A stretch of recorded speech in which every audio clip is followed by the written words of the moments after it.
akamira nasi achinyaradza vanochema.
Shoko renyirindodaro Mwari kuti handikusiyai muri mega, chakusiyirai mumwe munyaradzi.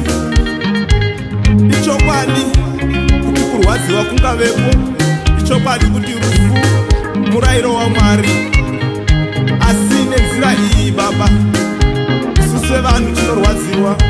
Tinotoda imi kuti muuye mupinde muhana dzedu mutinyaradze, nokuti vamwe vakashayikirwa nevana vakasara vasina, vamwe vana vakasara vasina vabereki, vamwe musha wese wakaparadzwa.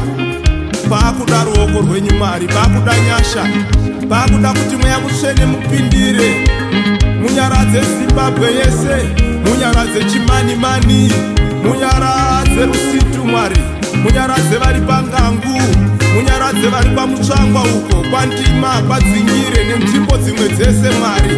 Muvanyaradze kuChipinge, muvanyaradze kuMasvingo Mwari, pindirai neruoko rwenyu rune simba.